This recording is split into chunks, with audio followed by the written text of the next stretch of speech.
Yes, there was a lot of innovative research done. I know Dr. Roining did a lot of innovative research, Malcolm Coulter, and many people, in fact, throughout the different divisions of the NIPR.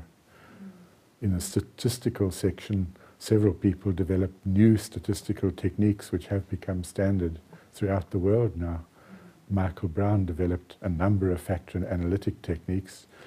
He was known as Mr. Factor Analysis in South Africa in those days, and developed a lot of innovative approaches, one of which, funnily enough, was to analyze the data that came out of this tilting room, tilting chair experiment that I moved.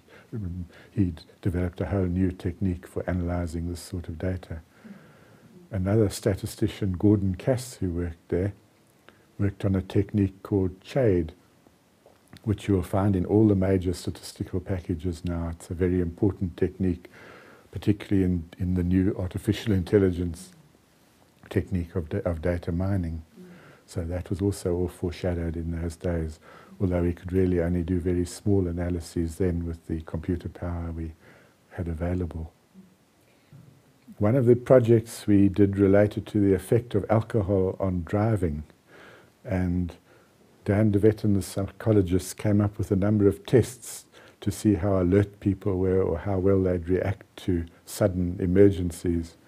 And we did a before and after test.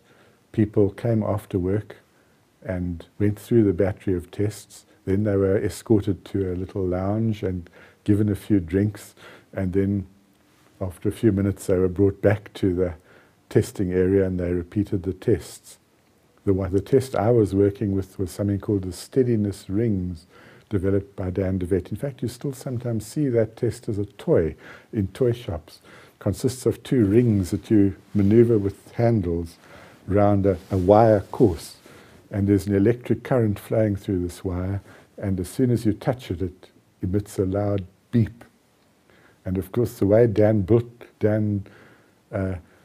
his apparatus, a huge fat electric spark would jump from the ring to the wire when you touched it, and also a very loud buzzer would sound. So this was fine before the people had had the drinks, but after they had the drinks and became a bit unsteady, it was really hard to stop laughing when they swore loudly when these fat sparks jumped and the buzzer sounded every 3 seconds or every quarter of a second while they were trying to get round this ring. Certainly demonstrates the effect of alcohol on reaction times. So the way this was set up was that people went from one station to another in the bottom floor of the NIPR until they'd finished the test and ended up at a particular room. But after a bit we discovered that an elderly gentleman, who happened to be a staff member of the NIPR, but I won't mention his name, was suddenly it was found that he was missing. He just disappeared. He didn't make it from one station to the next. So after a bit the testing was halted and a search was instituted for him, and the whole place was searched for about 15-20 minutes, including the toilets and other rooms, and he just seemed to have disappeared without trace. But his car was still parked outside, so he must be somewhere.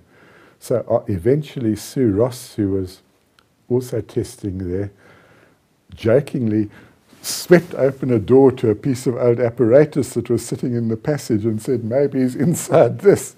And sure enough, he was sitting inside an old driver simulator trainer that was just happened to be standing in the passage fast asleep.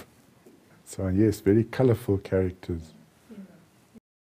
I think a lot of the personality research was leading edge research.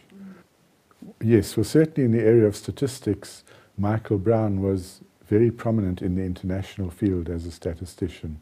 In fact, he later became editor of the journal Psychometrica, which was the leading prestige journal in the area of statistics. And he certainly kept, in every issue of Psychometrica that came out, he would analyze and correspond with the authors and make suggestions. So he was really up on the cutting edge of psychometrics at that time. Well, I think there's been big progress in research methodology. Qualitative research has become much more acceptable than it used to be. At one time, there was a sort of prestige attached to quantitative research, and qualitative research was probably ignored. But this is being rectified now. And even beyond that, the latest development in research methodology is the so-called mixed methods approach, which tries to combine the virtues of qualitative analysis and quantitative analysis to tackle more complex problems, particularly in the social area, where either simply interviewing people or measuring things could be inadequate by themselves. But if you combine the two forms of data, you can get a lot of insight into the mechanisms that are actually at work. So I think this, together with the improved instrumentation and computer analysis, really means that the field is wide open for future developments.